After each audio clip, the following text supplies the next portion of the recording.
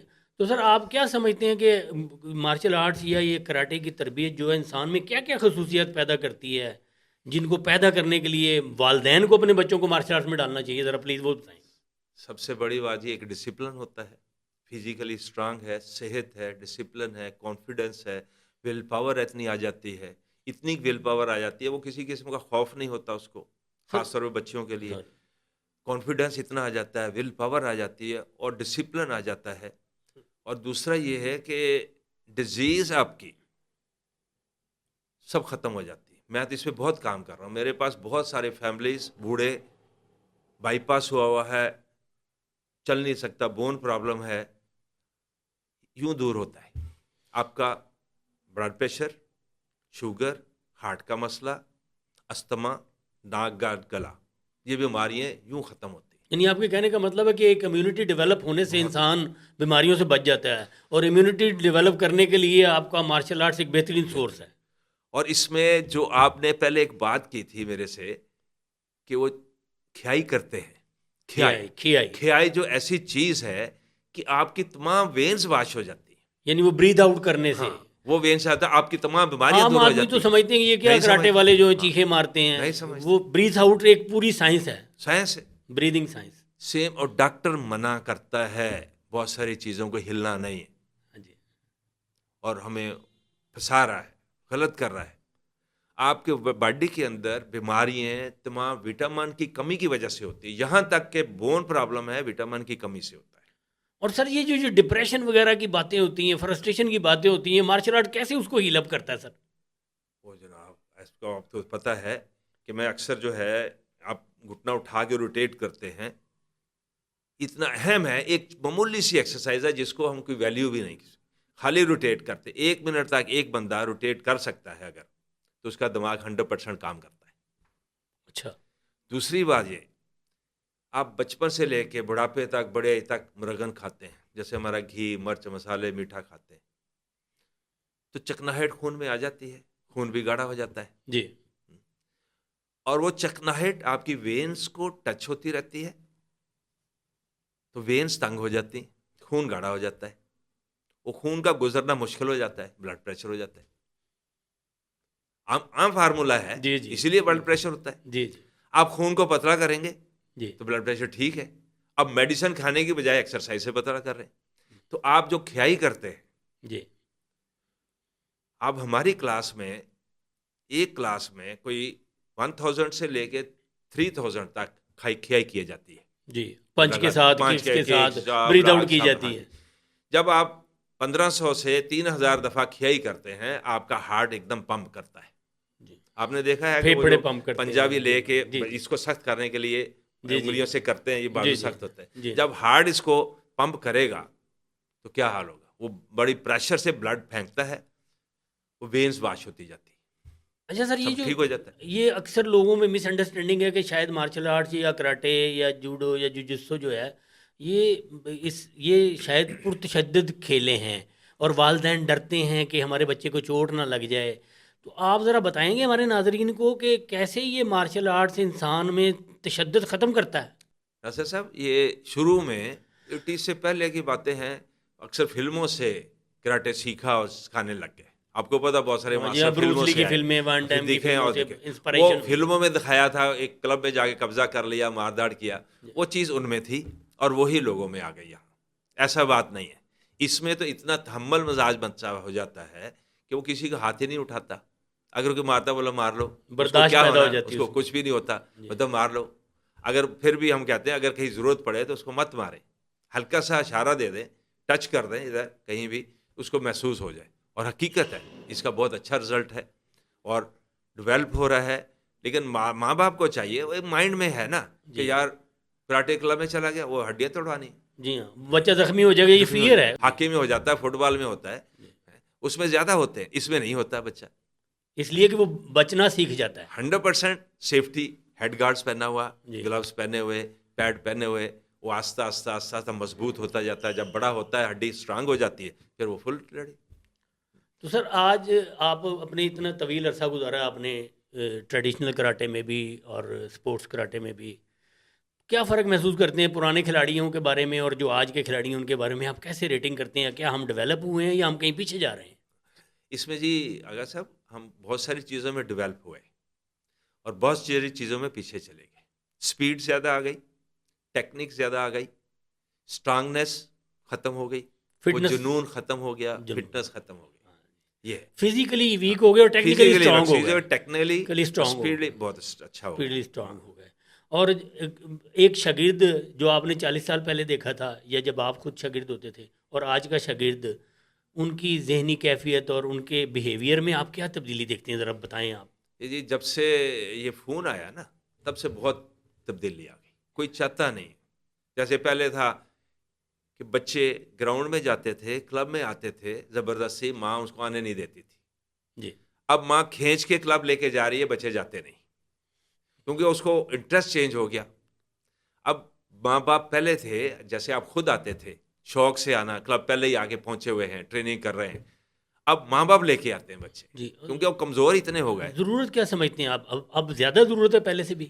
Physically ماں باپ سمجھتے ہیں بچے اتنے کمزور ہو گئے گھر میں رہ کے, اور خاص طور پہ یہ جو بائلر کھا کے, مرغی کھا کے اور کمپیوٹر پہ بیٹھ کے, فزیکلی ہڈی بہت اسٹرانگ ہوگی, کیلشیم نہیں ہے, اسٹرانگ نہیں ہوگی بلکہ کمزور ہو گئی. بیٹھے بیٹھے بچے, بہت سارے ایسے سین آئے ہیں کہ گھر میں فیملی ہینڈ ریسلنگ کر رہے ہیں, بازو ٹوٹ گیا, 4 پیسے گرا بچہ, ٹانگ ٹوٹ گئی. یہ پوزیشن ہو گئی کیونکہ ہمارے بیٹا مانسی نہیں, اس طرف نہیں, بچے کمزور ہو گئے, اب وہ ماں باپ لے کے آتے ہیں. تو سر آج کے آپ جو کراٹے کے کھلاڑی اسپورٹس کراٹے کرتے ہیں, پروونشل, نیشنل اور انٹرنیشنل لیول پر جاتے ہیں, آپ ان کو کیا میسیج دیں گے کہ وہ اپنے اندر کون سی اسکل پیدا کریں کہ وہ ایکسیپشنل ہو سکیں اور ملک کا نام کما سکیں؟ سب سے بڑی بات ہے جی, میں سب سے زیادہ توجہ دیتے ہوں اس کی باڈی پہ. قد اچھا ہو, فزیکلی اسٹرانگ ہو, اس کے وٹامن ڈی, کیلشیم پورے ہوں تو فزیکلی اسٹرانگ ہوتا ہے. قد اچھا نکلے تو پھر ہم اس کو ٹریننگ دیں. اور دوسری بات یہ ہے کہ وہ ریگولر نہیں کرتے. یہاں یہ ہے تھوڑا عرصہ کیا چھوڑ, تسلسل نہیں ہے, مستقل مزاجی نہیں ہے. آپ کو پتا ہے یہ گیم جو ہے نا, بڑا لمبا ٹائم چاہیے اس کو, مستقل مزاجی چاہیے, بڑا اسٹرانگ, انٹرنلی اسٹرانگ ہونا ہے, ہڈی اسٹرانگ کرنی ہے, تو اس کو ٹائم چاہیے. وہ ٹائم بہت کم دیتے ہیں, وہ چھوڑ جاتے ہیں. دوسری بات یہ ہے کہ اس میں کوئی بھی اسپورٹس کرتے ہیں, کوئی بھی کام کرتے ہیں, فیملی, بڑے بوڑھے, والدین سارے کہتے ہیں ملے گا کیا. اس کو نہیں پتا کہ صحت سے اچھی کوئی چیز نہیں ہے. میں ان کو سمجھاتا ہوں, بلکہ میں نے ایک لکھ کے لگایا ہوا کلب میں, آپ کو صحت کو 1 نمبر دے دیں, ہیلتھ کو 1 نمبر دے دیں, صرف 1. آپ کی تعلیم آ گئی, آپ 7 0 لگائے, 10 نمبر ہو گئے. آپ نے جاب کر لی, اچھی جاب مل گئی, 1 اور 0 لگا دیا, 100 ہو گئے. آپ کی شادی ہو گئی, بیوی مل گئی, 1 اور 100, 1000 ہو گیا. آپ نے گاڑی لے لی, 10,000 ہو گیا, اور اچھا گھر لے لیا, لاکھ ہو گیا. اس طرح بڑھتے جائیں گے, لاکھوں. سر آپ کو بھی کراٹے نے بیوی دی سر یا ان کا تعلق نہیں ہے ان سے؟ کراٹے نے نہیں دی. اچھا, تو جب آپ کے اتنے پوائنٹس ہو گئے, صحت کو 1 پوائنٹ دیا, صحت ہٹا دیا, پیچھے سب 0. تو سر اب آپ کے بچوں میں کوئی کراٹے کی طرف رجحان کسی کا ہے؟ کرتے تو سارے رہے جی, لیکن اس سے آگے نہیں آیا. اس سے آگے نہیں آیا, یعنی وہ ماسٹرنگ والی کلاس میں نہیں آیا. بلیک بیلٹ تک ہوئے, اس سے نیچے چھوڑ کے بچیاں بھی کرتی رہیں, براؤن بیلٹ تک کیا, چھوڑ گئی, پھر بچے بھی اس کے بعد چھوڑ گئے. سر پاکستان میں جو کراٹے آپ 50 سال سے دیکھ رہے ہیں, اس میں پولیٹکس کا کیا کردار رہا؟ آپ کیا سمجھتے ہیں کہ اس سے ڈیولپ ہوئی ہے یا کوئی ڈسٹرکشن ہوئی ہے؟ کوئی نہیں, کسی چیزوں میں تو کراٹے بہت اچھا پھیلا بھی ہے, لیکن کہیں نقصان بھی بہت ہوا. یہ پولیٹیشین جو ہے ہمارے گیم میں آنے کے بعد بہت سارے لوگ آئے جو اصل میں یہ تبھی آئی جو خود نہیں کچھ کرتے تھے, جو خود کچھ نہیں تھے, وہ ادھر سیاست میں آ گئے. وہ سیاست میں برسر اقتدار آ گئے, سیاست لے آئے, وہ ہولڈ کر لیا, وہ اس میں سے اگر ٹیکنیکل بندے ہیں تو پھر نہیں. تو سر آپ یہ سمجھتے ہیں کہ یہ سیاسی اختلاف کے باوجود بھی لوگ اگر اکٹھے ہو جائیں تو پاکستان میں اتنا ٹیلنٹ ہے کہ ہم انٹرنیشنلی بہت کچھ کر سکتے ہیں؟ بہت اچھا ہے جی, بہت اچھا ہے. آپ اندازہ کریں, آپ کے پڑوسی ملک جو ہے ایران میں دیکھیں, ایک فیڈریشن کے نیچے 36 اسٹائل چل رہے ہیں, اور فیڈریشن ہر کسی کو پورا سپورٹ کر رہی, اور اس کا پریزیڈنٹ بھی کیوکوشن کا ہے, اور باقاعدہ چینج ہوتا ہے. اچھا سر, کیوکوشن کے علاوہ جو پاکستان میں جو بڑے ماسٹرز تھے, کسی کا ذکر آپ کرنا چاہیں گے کراٹے میں؟ اور کون کون سے بڑے نام رہے سر؟ ہمارا بڑا اچھا تعلق, ہم آپس میں اکٹھے پارٹیسپیٹ بھی کرتے رہے, مقابلے بھی ہوتے رہے، ایونٹس بھی بہت اکٹھے کیے. جیسے سب سے پہلے تو تھا کہ ہمارے قاضی شاہین صاحب تھے، ان کے کلب میں ہم نے جانا، ٹریننگ بھی ہوتی تھی، وہ آتے تھے. پھر نوید محمود صاحب تھے، پھر جاوید اکرام تھے، جاوید اکرام ہاں، مرحوم تھے جی. شتریو کے، جی وہ بھی اچھے انسان تھے. نوید صاحب کے پاس بھی جاتے رہے، اور بھی بہت سارے تھے. یہ مین تو یہ لوگ کراچی میں تھے. بھی بہت سارے نادر لوگ عباس تھے، حکیم نادر عباس ہاں، مرحوم تھے بڑے جی. اچھے ان سے تعلق رہا. تو کراچی میں بھی کافی سارے تھے. اشرف تائی تھا، ایک وہ نجم تھا، تائیکوانڈو کے تھے، جی کچھ لوگ تائیکوانڈو کے تھے. تھے یہ کرتے رہے. مین پاکستان میں مین یہ لوگ تھے. جی. اور بڑی خدمات ہیں ان کی ہاں، پاکستان میں ان کے مارشل آرٹ کو خدمات متعارف انہوں نے کروانے پھر میں آگے پھیلایا سارے پاکستان میں، اپنے اپنے آرٹ کو، اپنے اپنی آرگنائزیشنز کو پھیلایا. اور دیکھیں یہ چند لوگ ہیں جو میں نے نام لیے، 5-7 جو ہیں، تمام پاکستان میں انہی کے شاگرد ہوں گے. تو سر اور آپ کسی بڑی آپ کے ساتھ مزیدار گفتگو رہی ہے. تو اس پوڈ کاسٹ کے آخر میں آپ پاکستان کے کراٹے کے کھلاڑیوں کو کوئی ایک میسیج دینا چاہیں گے تو وہ ہمارے لیے بڑی ایک اہم بات ہوگی. سب سے یہ ہے کہ ایک تو اپنی باڈی کا، صحت کا خیال رکھیں. اگر آپ بڑی ایج میں آگے ہیں، آپ ینگ تھے، بڑے اسٹرانگ فٹ تھے، ٹریننگ کرتے تھے، بڑی ایج میں آگے آپ گیم چھوڑ دیا، آپ ڈھیلے ہو گئے. آپ نے ثابت کرنا ہے ہر کسی کو کہ میں اسٹرانگ ہوں فزیکلی. اگر مین مثال یہ ہے کہ آپ ٹریننگ کراتے ہیں، آپ انفٹ ہیں، فٹ نہیں ہیں، تو آپ کیا سبق دیں گے؟ پہلے خود کو فٹ رکھیں، صحت کے لحاظ سے، فزیکلی بھی، ہر لحاظ سے، تاکہ آپ ایک مثال بنیں. جب آپ مثال بنیں گے تو آنے والی جتنے بھی قومیں ہیں وہ آپ کو پیروی کریں گی اور وہ اچھا ہوتے جائیں گے. ناظرین، جیسے کہ آپ نے شیحان ارشد جان صاحب کی گفتگو سنی، آج کی گفتگو کا اگر خلاصہ میں پیش کروں تو مستقل مزاجی، مسلسل محنت اور فزیکل فٹنس کسی بھی ایک عام کھلاڑی کو چیمپئن بنا سکتی ہے. ارشد جان صاحب، میں بہت شکر گزار ہوں آپ کا. آپ نے اتنا قیمتی وقت نکالا اور اتنی آپ نے سیر حاصل گفتگو کی اور اپنی زندگی کے تجربات سے ہمیں آگاہ کیا. شیحان پوڈ کاسٹ کی طرف سے میں آپ کا انتہائی ممنون ہوں، اور پاکستان کے تمام مارشل آرٹسٹ کو میں یہ ریکویسٹ کرنا چاہوں گا کہ وہ ہمارے اس چینل کو لائک کریں، سبسکرائب کریں اور اپنے ساتھیوں کے ساتھ شیئر کریں، تاکہ پتہ چل سکے کہ شیحان ارشد جان جیسی شخصیات بھی پاکستان میں موجود ہیں جو 50 سال سے پاکستان میں مارشل آرٹس کے فروغ کے لیے اپنی خدمات سر انجام دیتی ہیں.